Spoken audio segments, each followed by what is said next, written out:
강민재의 장례식이 끝난 지 3주가 지났다. 시간은 모든 것을 무디게 만든다고 했던가. 서지원에게 그 말은 잔인한 거짓말일 뿐이었다. 남편이 떠나간 후 그녀의 세상은 색을 잃고 소리를 잃었다. 모든 것이 멈춰버린 잿빛의 진공 상태. 그녀와 민재의 행복한 웃음소리로 가득 찼던 교외의 아름다운 전원주택은 이제 숨막히는 침묵의 박물관이 되어버렸다. 그날도 비가 내리고 있었다. 지원은 거실의 커다란 통유리창 앞에 앉아 멍하니 젖어드는 정원을 바라보았다. 그녀의 손에는 아직 온기가 차에 가시지 않은 커피잔이 들려 있었지만 그녀는 그 온기를 전혀 느끼지 못했다. 그녀의 시선은 거실 벽 한가운데 걸린 두 사람의 웨딩 사진에 멈춰 있었다. 세상 가장 행복한 표정으로 자신을 바라보는 민재의 얼굴. 이제는 만질 수도 기댈 수도 없는 과거의 환영. 바로 그때였다. 집안을 짓누르던 무거운 침묵을 깨고 정원 쪽에서 규칙적인 소리가 들려오기 시작했다. 서걱, 서걱, 서걱. 젖은 흙이 파헤쳐지는 끈질기고도 절박한 소리였다. 지원은 미간을 찌푸렸다. 그녀는 소리가 들려오는 곳으로 시선을 옮겼다. 그곳에는 그들의 골든 리트리버 마루가 있었다. 억수같이 쏟아지는 비를 온몸으로 맞으며 마루는 미친 듯이 앞발로 땅을 파고 있었다. 아름다운 황금빛 털은 흙탕물에 엉겨 흉하게 변해 있었고 온몸은 지쳐 보였지만 그 움직임은 멈추지 않았다. 장난으로 땅을 파는 것이 아니었다. 그것은 마치 신성한 임무를 수행하는 듯한 처절하고 필사적인 몸짓이었다. 지원은 한숨을 쉬었다. 마루, 너도 그렇게 아픈 거구나. 마루는 단순한 반려견이 아니었다. 민재에게는 친동생과도 같은 존재였다. 어딜 가든 늘 함께였고 모든 기쁨과 슬픔을 나누었다. 그런 주인이 하루아침에 사라졌으니 마루의 슬픔도 그녀의 것만큼이나 깊을 터였다. 그녀는 유리창을 두드렸다. 마루야, 이리 와. 비다 맞잖아. 감기 들어. 마루는 잠시 동작을 멈추고 그녀를 돌아보았다. 그의 맑은 눈에는 깊은 슬픔과 함께 무언가 알아달라는 듯한 애절함이 담겨 있었다. 그는 낑하는 슬픈 신음소리를 한 번 내뱉고는 다시 고개를 돌려 미친 듯이 땅을 파기 시작했다. 그 모습에 지원의 머릿속으로 행복했던 기억의 파편이 스쳐 지나갔다. 햇살이 눈부시게 쏟아지던 어느 봄날, 바로 저 정원에서 민재가 마루와 함께 공을 던지며 놀고 있었다. 마루는 내 분신이야. 내가 없어도 이 녀석이 당신을 지켜줄 거야.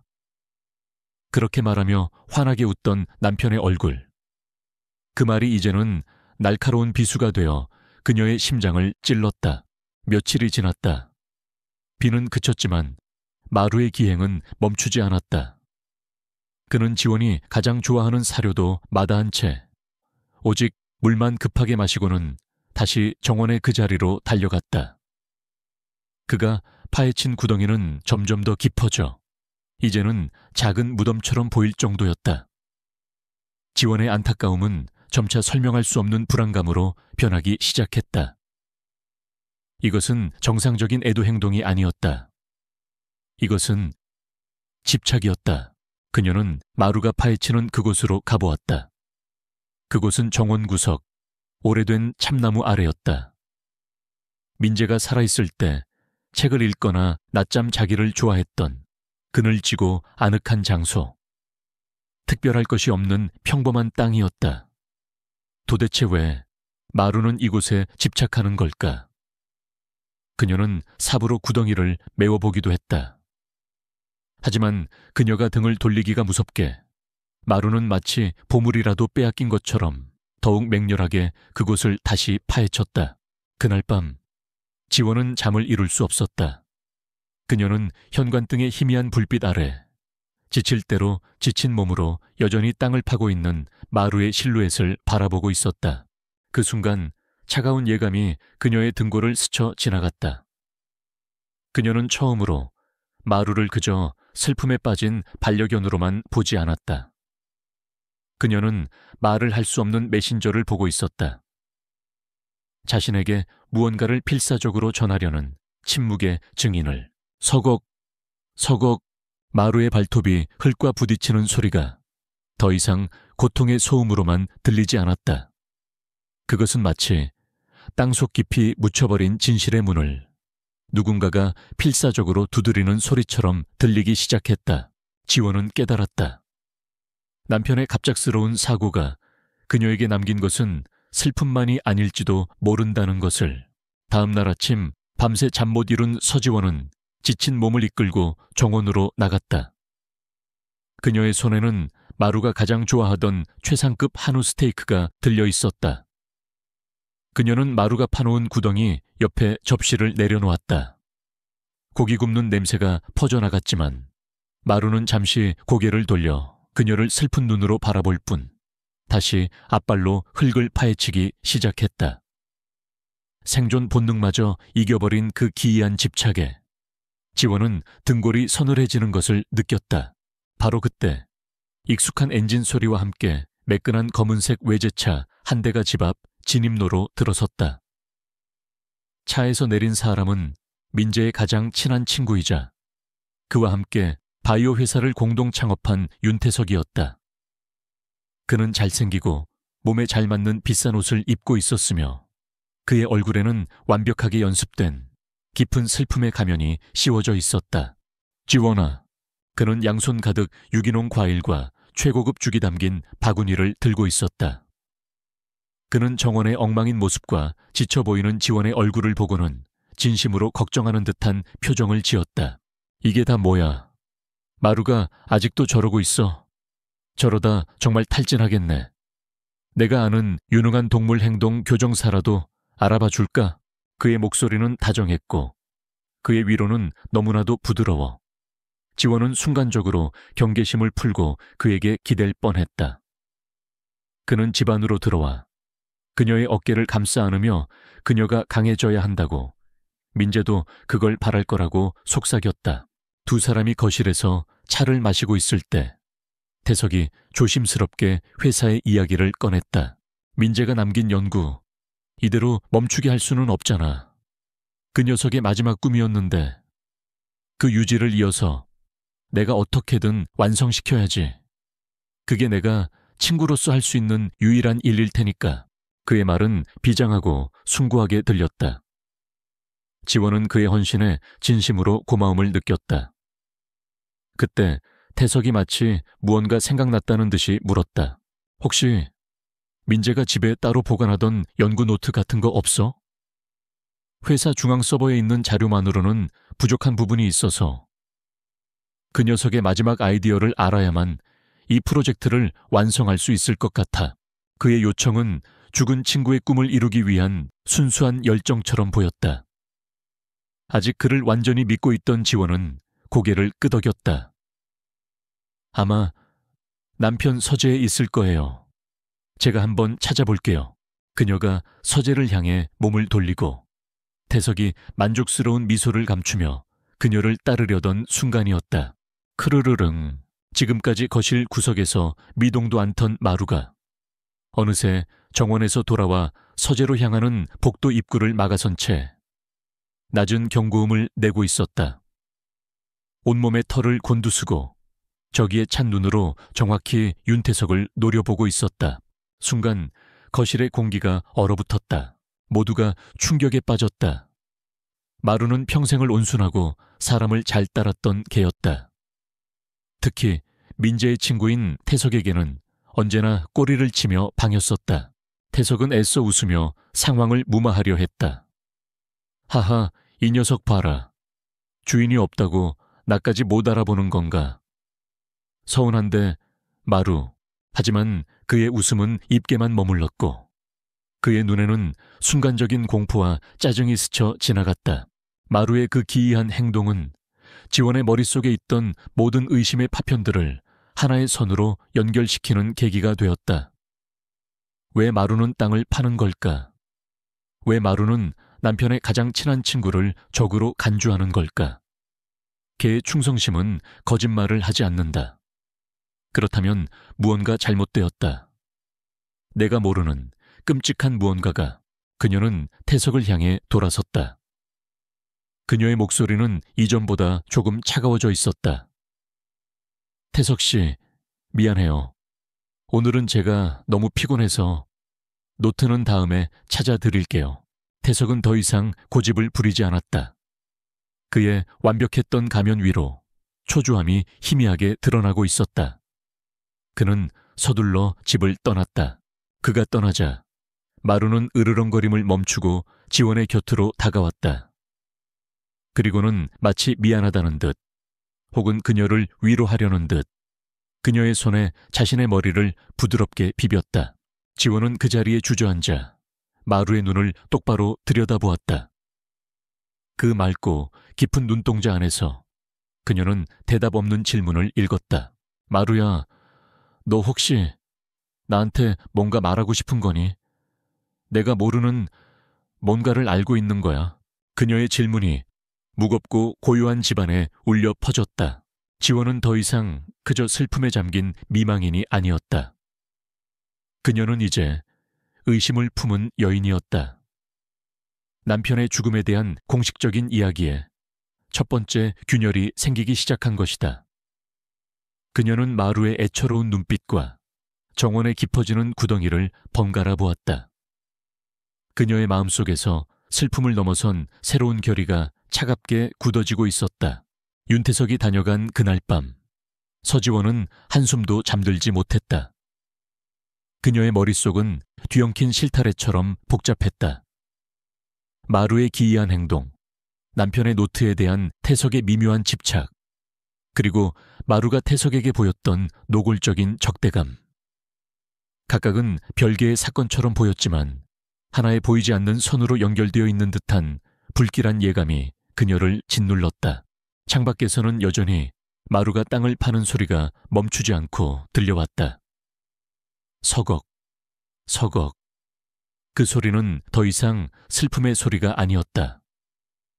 그것은 집요한 부름이었고 외면할 수 없는 질문이었다. 지원은 마침내 자리에서 일어났다. 그녀의 눈에는 더 이상 슬픔에 젖은 미망인의 공허함이 없었다. 그 자리에는 진실을 마주하기로 결심한 자의 차갑고 단단한 결의가 서려 있었다. 그녀는 먼지 쌓인 창고로 향했다. 그리고 그곳에서 남편이 정원을 가꿀 때 쓰던 낡은 삽을 찾아 들었다. 차가운 쇠의 감촉이 그녀의 떨리는 손으로 전해져 왔다. 그녀가 삽을 들고 정원으로 나섰을 때 마루는 파던 것을 멈추고 그녀를 돌아보았다. 그의 눈에는 마치 이제야 알아주는군요 라고 말하는 듯한 깊은 안도감이 서려 있었다. 그는 구덩이 옆으로 비켜 앉아 마치 감독관처럼 그녀의 모든 행동을 끈질기게 지켜보기 시작했다. 밤은 깊었고 정원은 현관등의 희미한 불빛만이 어둠을 밝히고 있었다. 지원은 마루가 파놓은 구덩이 안으로 들어가 삽으로 흙을 파내기 시작했다. 젖은 흙은 무거웠고 그녀의 가녀린 팔에는 힘이 붙였다. 흙탕물이 그녀의 옷과 얼굴에 튀었지만 그녀는 아랑곳하지 않았다. 이 힘든 육체적 노동은 오히려 그녀의 복잡한 마음을 잠시나마 잊게 해주었다. 그녀는 무엇을 기대했던 걸까? 어쩌면 남편이 마루와 함께 묻어둔 낡은 장난감 상자, 혹은 두 사람만의 추억이 담긴 작은 타임캡슐. 그녀는 그런 소박하고 슬픈 발견을 상상했다. 얼마나 시간이 흘렀을까? 그녀의 온몸이 땀으로 흠뻑 젖고 팔의 감각이 무뎌질 무렵이었다. 폐역, 삽 끝에 돌이나 나무뿌리가 아닌 둔탁하고 딱딱한 무언가가 부딪혔다. 지원의 심장이 쿵 하고 내려앉았다. 그녀는 삽을 던져버리고 차가운 흙 속으로 두 손을 집어넣었다. 축축하고 섬뜩한 흙의 감촉. 그녀는 미친 듯이 흙을 파헤쳤다. 그리고 마침내 그녀의 손끝에 단단하고 네모난 물체가 잡혔다. 그것은 남편이 등산이나 낚시를 갈 때 애용하던 완벽하게 밀봉된 방수 파우치였다. 그녀의 손이 격렬하게 떨리기 시작했다. 왜 이것이 여기에 묻혀 있는 거지? 남편은 출장을 떠나기 전에 왜 자신의 물건을 이 차가운 땅 속에 숨겨야만 했을까? 수많은 질문들이 그녀의 머릿속에서 비명처럼 울렸다. 그녀는 흑투성이 손으로 파우치의 두꺼운 지퍼를 열었다. 그리고 그 안에 들어있는 것을 확인한 순간 그녀는 숨을 멈췄다.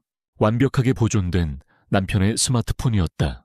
경찰이 사고 현장 주변을 샅샅이 뒤졌지만 결국 찾아내지 못했던 바로 그 휴대폰. 사고의 충격으로 파괴되었거나 멀리 튕겨나가 찾을 수 없을 것이라고 결론 내렸던 바로 그 물건이었다. 그녀가 휴대폰을 들고 망연자실해 있을 때 마루가 그녀의 곁으로 다가왔다. 그리고는 길고 고통스러웠던 자신의 임무가 마침내 끝났다는 듯 길고 부드러운 신음소리를 내며 그녀의 팔에 머리를 기댔다. 그는 휴대폰과 그녀를 번갈아 보았다. 그의 눈에는 모든 것을 알고 있다는 듯한 깊고 슬픈 이해가 담겨 있었다. 어떻게? 마루는 대체 어떻게 이것이 여기에 있다는 것을 알았던 걸까? 남편이 이것을 묻는 것을 보았던 걸까? 아니면 그보다 더 끔찍한 무언가를 목격했던 걸까? 지원은 차가운 흙바닥에 주저앉아 차갑고 침묵하는 휴대폰을 손에 꽉 쥐었다. 그것은 마치 남편의 죽음에 대한 모든 해답을 담고 있는 블랙박스처럼 느껴졌다. 그녀의 슬픔은 여전히 거대했지만 이제 그 슬픔 위로 전혀 다른 종류의 감정이 피어오르고 있었다. 그것은 진실에 대한 끔찍한 공포였다. 이 전화기는 어떤 비밀을 담고 있을까? 왜 남편은 이것을 묻어야만 했을까? 그녀는 대답 없는 휴대폰을 내려다보았다. 그녀의 무릎 위로 마루가 조용히 자신의 머리를 올려놓았다. 마치 그녀에게 용기를 주려는 듯이 진실로 향하는 문은 마침내 발견되었다.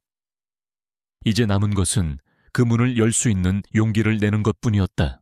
서지원은 흑투성이의 휴대폰을 들고 집 안으로 들어왔다. 그녀의 손은 멈추지 않고 떨리고 있었다. 마루가 그녀의 뒤를 그림자처럼 따랐다. 마치 이 중대한 순간을 함께 지켜봐야 한다는 듯이. 그녀는 마른 수건으로 조심스럽게 휴대폰의 흙과 물기를 닦아냈다.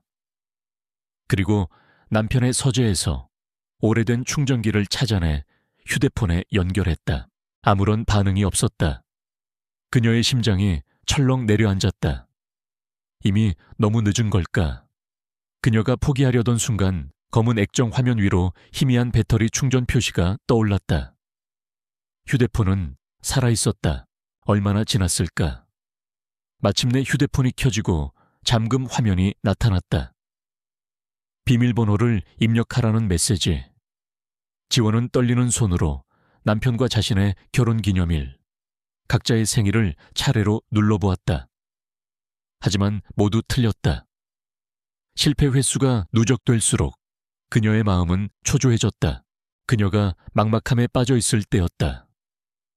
얌전히 그녀의 옆에 엎드려 있던 마루가 갑자기 일어나 그녀의 손을 코로 툭 쳤다. 그리고는 앞발로 휴대폰의 숫자 키패드 위를 꾹 눌렀다.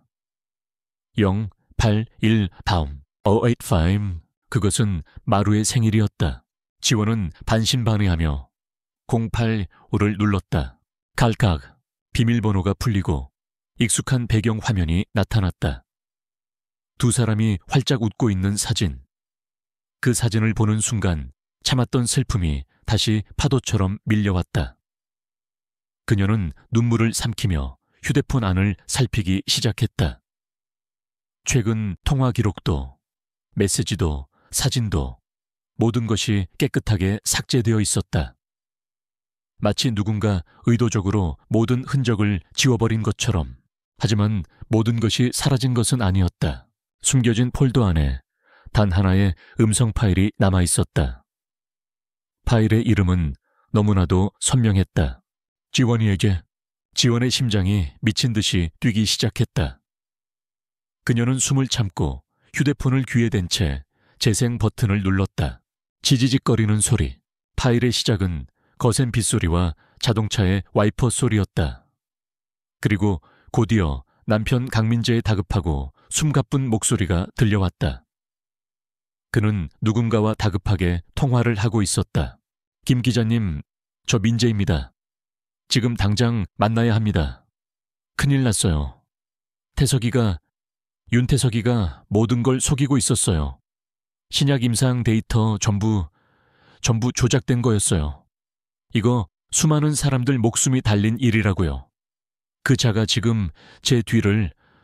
으악! 그 순간 전혀 다른 목소리가 녹음 파일에 끼어들었다. 차 안 바로 민재의 옆자리에서 들려오는 목소리였다. 차갑고 분노에 찬 윤태석의 목소리였다.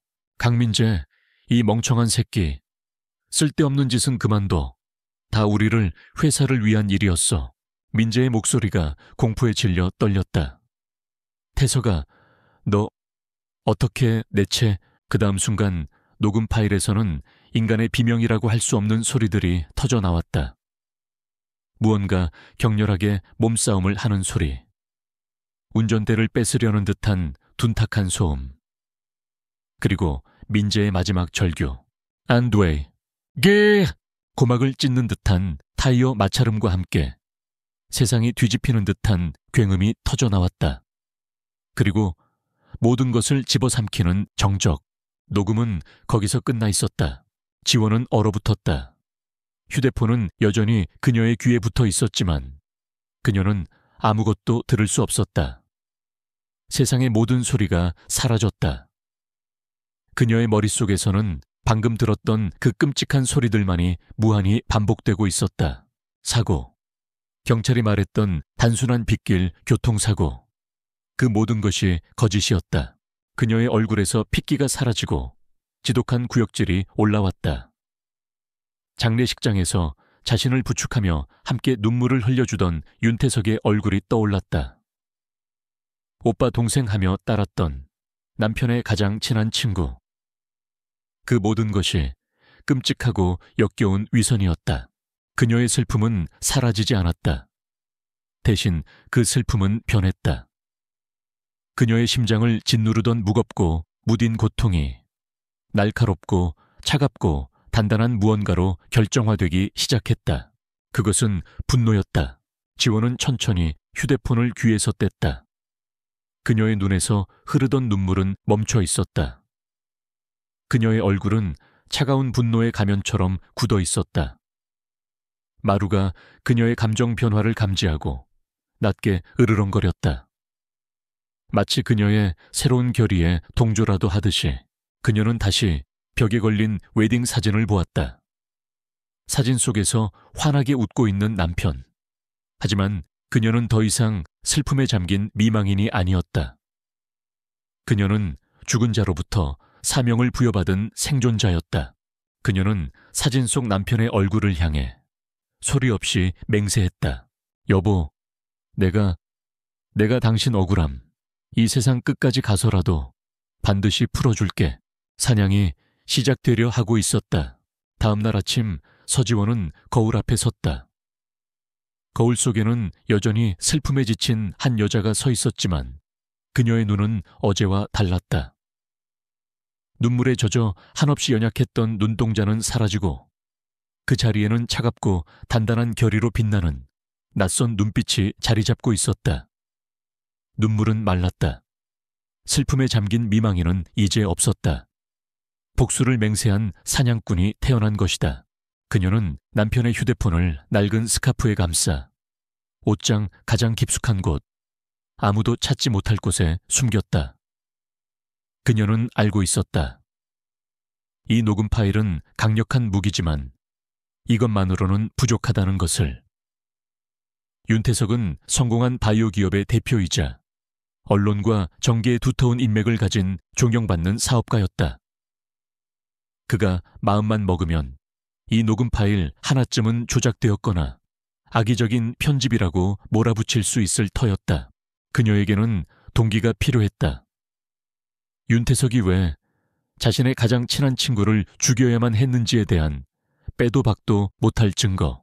그녀의 첫 번째 행동은 자신의 연약한 가면을 유지하는 것이었다. 아니나 다를까 오전에 윤태석에게서 전화가 걸려왔다. 그는 여전히 걱정으로 가득 찬 다정한 목소리로 그녀의 안부를 물었다. 지원의 연기는 완벽했다. 그녀는 금방이라도 무너질 듯한 가냘프고 길 잃은 목소리로 대답했다. 태석 씨, 나 이제 어떻게 해야 할지 정말 모르겠어요. 민재 씨 없이는 아무것도. 그녀의 나약한 모습은 윤태석을 완벽하게 안심시켰다. 그는 며칠 뒤 남편의 유품을 정리하는 것을 도와주겠다며 집으로 찾아오겠다고 했다. 그의 진짜 목적은 민재의 개인 연구 노트를 찾는 것임이 분명했다. 지원은 순순히 그러라고 대답했다. 그녀는 시간을 벌어야 했다. 전화가 끊기자마자 지원은 남편의 서재로 들어갔다. 남편이 죽은 후 차마 들어올 용기가 나지 않았던 공간. 하지만 이제 그녀에게 이곳은 추억의 장소가 아니라 범죄 현장이었다. 그녀는 모든 것을 뒤지기 시작했다. 낡은 연구 논문들, 빼곡하게 적힌 노트들, 그리고 그의 일기까지. 그녀는 남편이 마지막으로 매달렸던 프로젝트 키메라와 관련된 모든 것을 찾고 있었다. 마침내 그녀는 민재의 개인 노트북을 발견했다. 하지만 노트북은 복잡한 암호로 잠겨 있었다. 그녀는 몇 시간 동안 온갖 종류의 암호를 입력했다. 그러다 문득 남편이 고전 문학을 얼마나 사랑했는지 떠올랐다. 그녀는 남편이 가장 좋아했던 소설 모비딕의 주인공 이름과 출판 연도를 조합해 입력했다. 노트북이 열렸다. 그 안에는 여러 개의 암호화된 숨겨진 파일들이 있었다. 그녀는 밤을 새워 암호를 풀었고 마침내 파일들을 열 수 있었다. 그리고 그 안에서 그녀는 찾고 있던 것을 발견했다. 그것은 프로젝트 키메라의 또 다른 임상실험 데이터였다. 회사에 공식적으로 보고된 완벽해 보이는 데이터가 아니었다. 그것은 남편이 비밀리에 따로 저장해둔 끔찍한 진실이 담긴 진짜 데이터였다. 진짜 데이터는 그 신약에 치명적인 부작용이 있다는 것을 보여주고 있었다. 윤태석이 공식적으로 발표한 데이터는 이 모든 것을 완벽하게 숨긴 완전히 조작된 것이었다. 모든 퍼즐이 맞춰졌다. 윤태석은 이 약을 거대 제약회사에 비싼 값에 팔아넘기기 위해 임상 데이터를 조작하며 출시를 서두르고 있었다. 사람들의 목숨을 담보로 자신의 탐욕을 채우려 했던 것이다.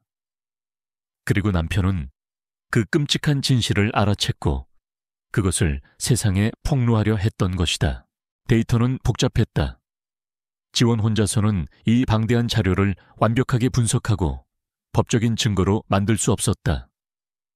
그녀에게는 동료가 필요했다. 그녀는 남편의 동료 연구원 중 한 명을 떠올렸다. 김유진, 민재를 친형처럼 따랐던 성실하고 재능 있던 젊은 연구원이었다. 그는 민재의 사고 직후 윤태석에 의해 갑작스럽게 해고당했다. 이제 보니 그 역시 무언가를 알고 있었기에 쫓겨난 것이 분명했다. 지원은 수소문 끝에 김유진과 연락이 닿았다.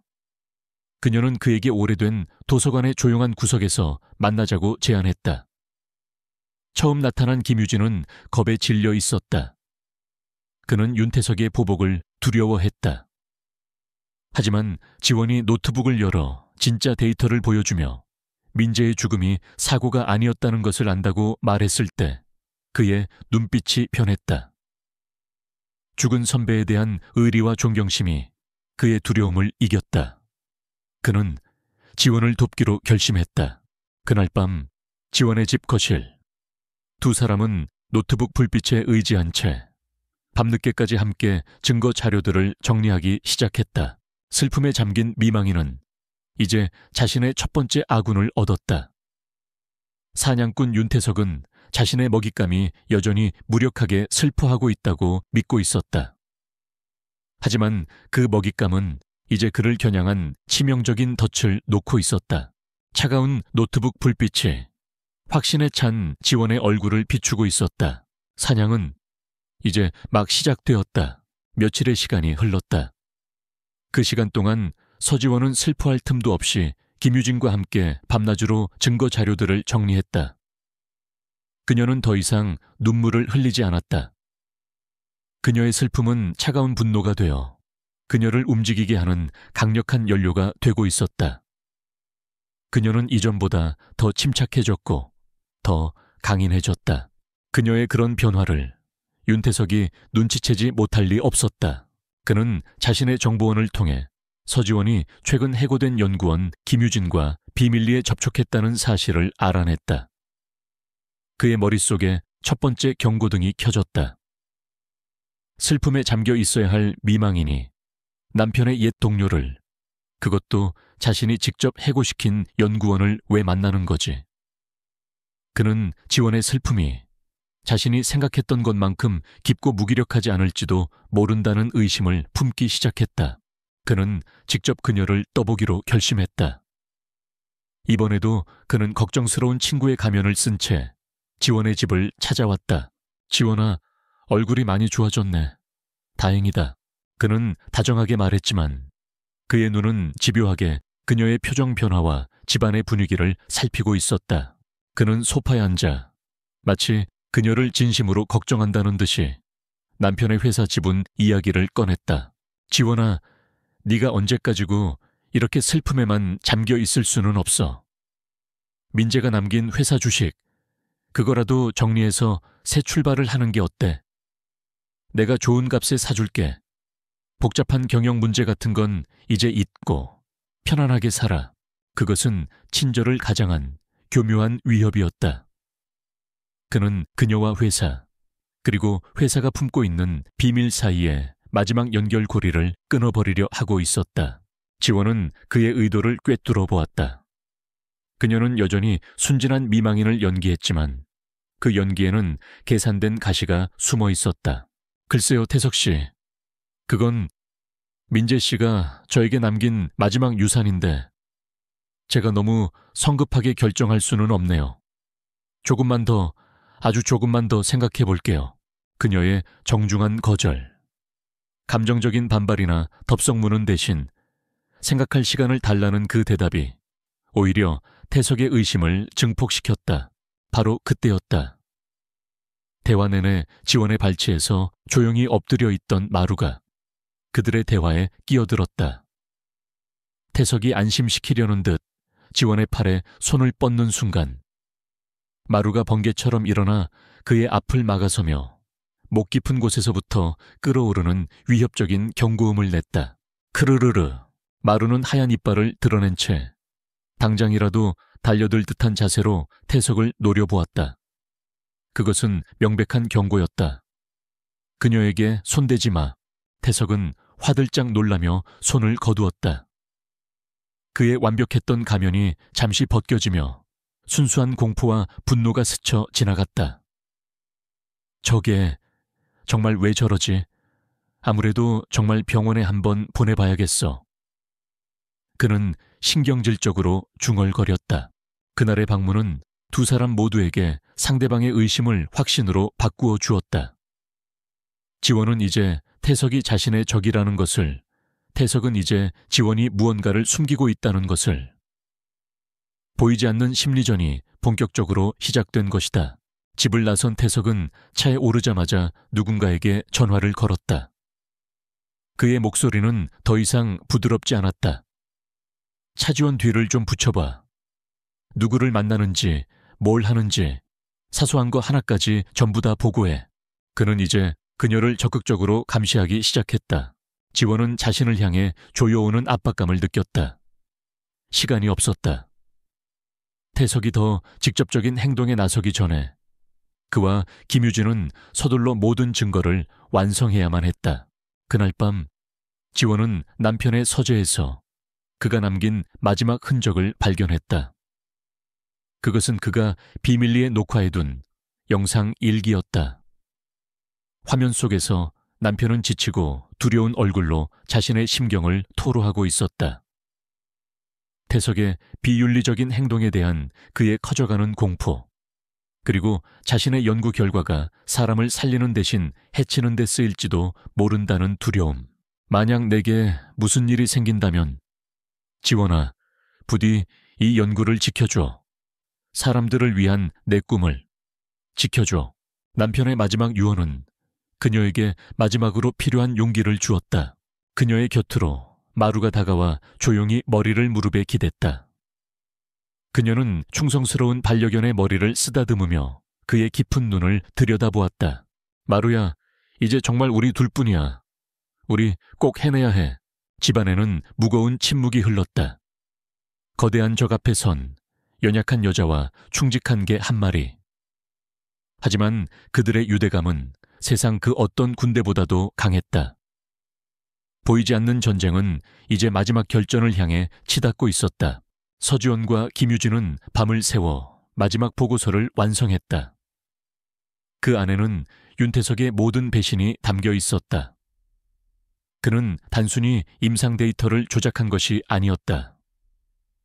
그는 인류를 구할 수도 있었던 친구의 위대한 연구를 다국적 거대 제약사인 파마글로벌에 팔아넘길 계획이었다. 그리고 파마글로벌은 자신들의 수십억 달러짜리 기존 항암제 시장을 지키기 위해 민재의 신약을 사들인 뒤 영원히 묻어버릴 작정이었다. 이것은 단순한 이익을 넘어선 인류 전체에 대한 배신이었다. 자신의 비밀스러운 조사가 지원에게 발각될지도 모른다는 위기감을 느낀 윤태석은 자신의 계획을 서두르기로 했다. 그는 프로젝트 키메라의 최종 임상 성공과 파마글로벌과의 파트너십 체결을 발표하는 대규모 기자회견을 소집했다. 그것은 그의 화려한 대관식이 될 예정이었다. 기자회견이 열리는 날, 최고급 호텔의 연회장은 수백 명의 기자들과 업계 관계자들로 발 디딜 틈이 없었다. 단상 위에서 윤태석은 스포트라이트를 받으며 자신감 넘치는 목소리로 의학의 미래와 인류에 대해 떠들고 있었다. 그의 위선은 완벽했다. 그가 파마글로벌 대표와 함께 파트너십 계약서에 서명하려던 바로 그 순간이었다. 크왕! 연회장의 육중한 뒷문이 활짝 열렸다. 모두의 시선이 그곳으로 쏠렸다. 서지원이 천천히 안으로 걸어 들어오고 있었다. 그녀는 혼자였다. 아니, 그녀의 곁에는 목줄을 맨 채 조용하고 당당하게 걷고 있는 마루가 함께였다. 슬픔에 잠긴 미망인의 모습은 온데간데 없었다. 그녀는 거대한 존엄과 목적의식을 가진 여전사의 모습이었다.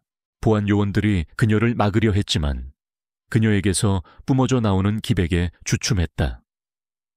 단상 위에서 충격과 분노로 얼굴이 일그러진 태석이 소리쳤다. 저 여자를 당장 끌어내. 지원은 그를 쳐다보지도 않았다. 그녀는 기자들을 향해 말했다. 그녀의 목소리는 마이크 없이도 연회장 전체에 울릴 만큼 맑고 힘있었다. 저는 오늘 제 남편이자 이 신약의 진짜 개발자인 구 강민재 씨가 남긴 마지막 목소리를 여러분께 들려드리고자 이 자리에 왔습니다. 누군가 제지할 틈도 없이 그녀는 품 안에서 남편의 휴대폰을 꺼내 미리 준비해온 블루투스 스피커에 연결했다. 그리고 재생 버튼을 눌렀다. 윤태석이가 모든 걸 속이고 있었어요. 신약 임상 데이터 전부 조작된 거였어요. 남편의 절박한 목소리가 스피커를 통해 연회장에 울려 퍼졌다. 그리고 이어진 윤태석의 냉정한 목소리, 격렬한 몸싸움 소리, 그리고 마지막 세상을 찢는 듯한 굉음까지. 모든 것이 남편의 마지막 숨결과 함께 그곳에 있던 모든 사람들의 귀에 똑똑히 박혔다. 연회장은 아수라장이 되었다. 기자들의 카메라 플래시가 미친 듯이 터져 나왔다. 파마글로벌의 임원들은 경악과 혐오가 뒤섞인 표정으로 자리에서 일어났다. 단상 위의 윤태석은 얼어붙어 있었다. 그의 얼굴은 순수한 공포로 하얗게 질려 있었다. 그는 세상에서 가장 공개적이고 잔인한 방식으로 파멸했다. 미리 연락을 받고 대기하고 있던 경찰들이 단상 위로 올라와 넋이 나간 그의 팔에 수갑을 채웠다. 정의는 마침내 실현되었다. 그로부터 몇 달 후 전혀 다른 종류의 기자회견이 열렸다. 새롭게 설립된 민재바이오재단의 출범을 알리는 자리였다. 단상 위에는 더 이상 피해자가 아닌 재단의 이사장으로서 차분하고 강인한 모습의 서지원이 서 있었다. 그리고 그녀의 곁에는 연구소의 책임자가 된 충직한 연구원 김유진이 함께했다. 그녀는 남편의 연구가 올바르게 완성되었음을 발표했다. 그리고 재단은 윤태석의 범죄 수익을 환수한 자금으로 남편의 꿈이었던 신약을 비영리 목적으로 고통받는 환자들에게 공급할 것이라고 약속했다. 이야기의 마지막 장면은 기자회견장이 아닌 햇살이 가득한 지원의 집 정원이었다. 마루가 파헤쳤던 그 구덩이는 이제 아름다운 화단이 되어 있었고 그 중앙에는 남편을 기리는 작은 기념 나무 한 그루가 심어져 있었다. 지원은 남편이 좋아했던 참나무 아래 벤치에 앉아 조용히 책을 읽고 있었다. 그녀의 발치에는 마루가 세상에서 가장 평화로운 얼굴로 엎드려 잠들어 있었다. 첫 장면의 그 숨막히는 침묵은 사라지고 부드러운 바람소리와 새소리가 그 자리를 채우고 있었다. 그녀는 기념나무를 바라보며 아주 옅고 진실된 미소를 지었다. 그녀는 정의를 찾았고 남편의 유산을 지켰으며 새로운 삶의 목적을 찾았다. 땅속에서 들려오던 메아리는 이제 더 이상 절규가 아니었다. 그것은 평화의 노래가 되어 그녀의 마음속에 조용히 흐르고 있었다.